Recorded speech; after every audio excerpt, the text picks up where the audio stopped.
जेता जो सूरज चव्हाण आहे त्याची तू कॉपी करतोयस. म्हणजे गरिबीचं एक कार्ड खेळणं असू दे वगैरे असं त्या सगळं. टायमाला तर त्यांना समदेशी नरडू मी लागता. पण ते कसं होतंय ना, आपण बी इतकं करतो तर इतके जण बोलतेच आपल्या, तर आपण बी थोडे इमोशनल होऊन डोळ्यातून आंसू येतेच. तर मग ते थोडं लढलो होतो मी, कारण की मला जरा हे वाईट काटावाले प्रभूला वापरून घेतात, याच्याकडून टास्क झाला की काम करून घेतात, पाणी दे, हे दे, ते दे. तुला वाटतं की काटा ग्रुपने तसा तुझा वापर केला? माझ्या ब्लडचा बारी आली किंवा मला ब्लड जाडवायला न्यावं लागल, तर हे पण मी बोलायचं, तर ते तर नसून दाखवलं. मी त्याला भेटलो नाही ना, तो माझ्या बाजूला राहत ना माझ्या ओळखीचा आहे, खूप लांबचा आहे. मला पहिल्या दिवसापासून फेक वागताना तर दिसतोय.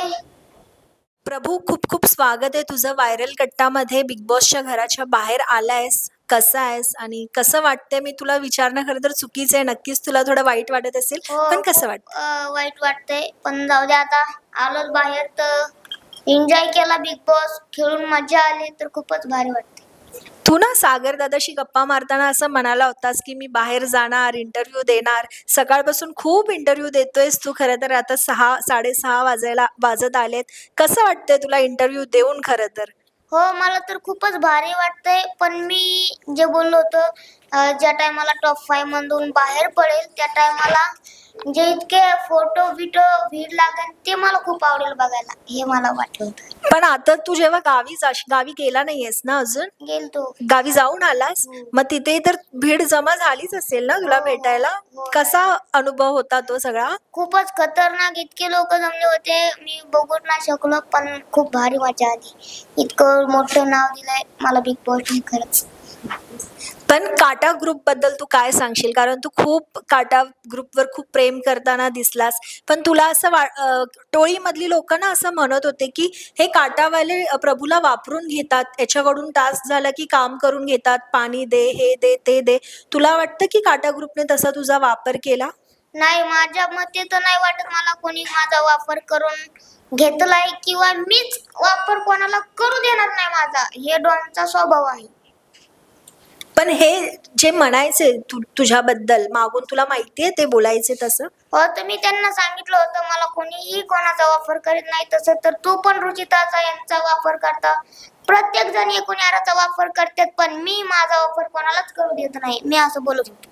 आणि जेव्हा जेव्हा टोळी ग्रुप असू दे किंवा बाल्कनी असू दे, बाहेर सोफ्यावरती बोलायला बसायचे, तेव्हा तू बाजूच्या सोफ्यावर कायम बसलेला दिसायचा आणि ते म्हणायचे की आला हा आता हे सगळं ऐकायला आणि आता जाऊन सगळं काटा ग्रुपमध्ये जाऊन सांगणार. तू खरंच ते सगळं ऐकायला बसायचा की ते काय बोलतायत? नाही, कारण की ती माझी फिक्स होती, ती जागा माझी फेवरेट होती.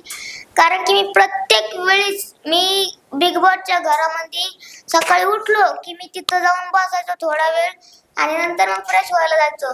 तसंच ते प्राजक्ताताई, ते लोक मला टोमण्या मारण्याचा प्रयत्न करीत होते की मी ट्रिगर होईन, मग मी जाऊन सांगणार, मग भांडण लागणार, मग वाद होणार, असं त्या लोकांचं जायचं. पण एकदा असं झालं होतं की सगळ्यांनी मिळून तुला एकट्याला टार्गेट केलं होतं आणि तुला खूप बोलले होते. तू फार रडायला सुद्धा आला होतास. कसा दिवस होता तो तुझ्यासाठी खरं तर? कारण ते बघतानाही आम्हाला खूप राग आला होता की असं कसं एकट्यावर इतके सगळे जण भडकतायत, चिडतायत. मी त्या टायमाला तर त्यांना समदेशी नरडू मी लागता. पण ते कसं होतंय ना, आपण बी इतकं करतो तर इतके जण बोलतेच आपल्या, तर आपण बी थोडे इमोशनल होऊन डोळ्यातून आंसू येतेच.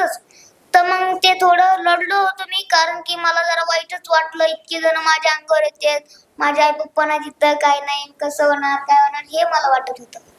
आणि बऱ्याचदा तू कॅमेरा समोर जाऊन बऱ्याच गोष्टी करायचा किंवा तू देवीचं नाव घ्यायचा. तर हे सगळं गेम बघताना ना बाहेरून लोक असं म्हणायचे किंवा घरातील लोकही म्हणायचे बऱ्याचदा की तू गेल्या परवाच्या विजेता जो सूरज चव्हाण आहे त्याची तू कॉपी करतोयस. म्हणजे गरिबीचं एक कार्ड खेळणं असू दे वगैरे असं सगळं. तर तुझं तसं काहीच नाही. मी जे आहे गरिबी परिस्थिती तेच आहे, आणि कॅमेरा पुढे जे जाणं ते राहणं. जसं की विशाल पण तो तर रोज करतोय, सागर दादा पण करतोय.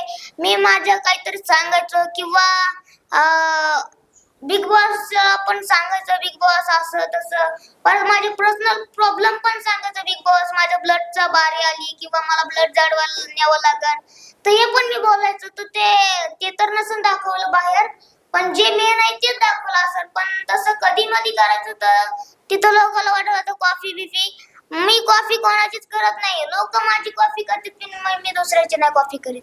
नक्कीच. पण तू भेटलायस कधी सूरजला? कारण तुमचं फार काय म्हणू, बऱ्याच सेम गोष्टी आहेत तुमच्या दोघांच्या तर. नाही, मी त्याला भेटलो नाही ना. तो माझ्या बाजूला राहत ना माझ्या ओळखीचा आहे, खूप लांबचा आहे. आणि जसं की ते खूप लांबचा आहे. मी त्याला एकदाही भेटायला गेलो नाही आणि एकही रील त्याच्यासोबत बनलेली नाही माझी. रील वर आपण बोलूया की जेव्हा तुला रितेश सर फार चिडवायचे की घरातील सोनाली वगैरे असू दे, ते म्हणायचे की मी प्रभू बरोबर रील बनवणार आणि तुझ्या रील बाहेर प्रेक्षक पाहत होते, तर काय सांगशील? आणि अशा रील आता यापुढेही बनणार आहेत का प्रभूच्या? नाही, आता यापुढे तर त्या रील नाहीच बनणार कारण की आता मला बिग बॉसचा फेम भेटलाय. आता एकदम चांगल्या रील पडतील माझ्या अकाउंटला. आणि एक रील ना तू घरात असताना बाहेर तुझी खूप व्हायरल झाली आहे की तू माती खात होतास, चपातीमध्ये टाकून तू माती खात होतास. तर ते तू रील साठी करत होतास की खरंच म्हणजे परिस्थितीमुळे तू माती खात होतास? यावरही प्रेक्षक खूप बोलताना दिसले. नाही, ते पहिलीच माझी रील होती की मला काहीतरी करायचं होतं.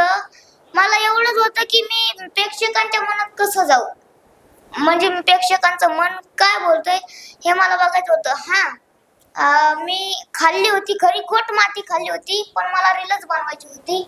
म्हणून मी खरंच माझ्या त्या टायमाला ठेसा होता जवळ, पण मी रीलसाठी मी खाल्ली माती. पण घरातील सदस्यांबद्दल मला तुला विचारायला आवडेल की ना बाहेरून दिसताना आम्हाला 24 तासाचं दिसत नाही आणि तुम्ही तिथे राहता तर तुला जास्त माहिती असेल. तुला काय वाटतं की कुठला सदस्य पहिल्या दिवसापासून फेक वागतोय, असं कोण वाटतं?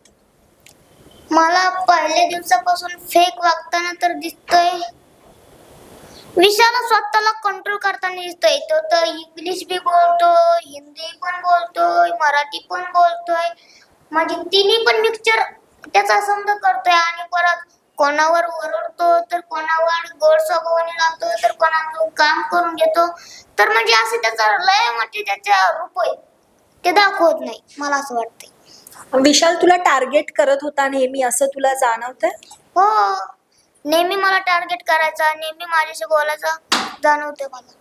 सागर दादाबद्दल काय सांगशील? तो तुझ्याबद्दल खूप भावुक होताना दिसला कायमच, पण तुझ्या मनात त्याच्याबद्दल राग आहे असं वाटत होतं आम्हाला. काय सांग?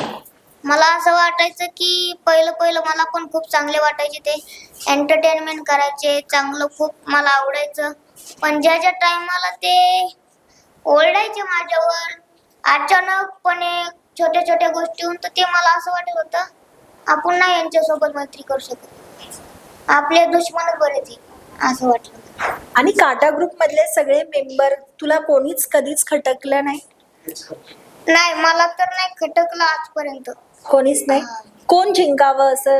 तन्वी तर तुझ्या मनात आहे आम्हाला माहितीच आहे, पण अजून तन्वी बरोबर कोणी उभं राहावं काटा ग्रुप मधून?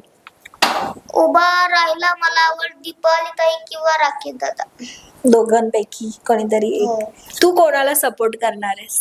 मी तन्वीला सपोर्ट करणार. नक्कीच. तर प्रभू, शेवटचा प्रश्न तुला जाता जाता की असं वाटतं कॅप्टन बनण्याचं स्वप्न होतं तुझं, फार फार तुझी तळमळ दिसत होती, ते अपूर्ण राहिलं? हो, आता राहिलं ते राहिलं, पण नक्कीच नेक्स्ट कॅप्टन हे नेक्स्ट बिग बॉस मध्ये गेल्यावर किंवा हिंदी जरी गेलो तर मी नक्कीच कॅप्टन बनणार. आवडेल पण तुला बनणार. हिंदी बिग बॉस मध्ये जायला? आवडेल? हो, नक्कीच आवडेल. आणि एकदम फुल हिंदी बोलता पण येते मला. वा. जाणार मी हिंदी मध्ये. वा वा, खूप छान. तर तुझ्या पुढील वाटचालीसाठी तुला खूप खूप शुभेच्छा. असंच छान छान काम करत राहा. Thank you thank you so so much. Much. Thank you.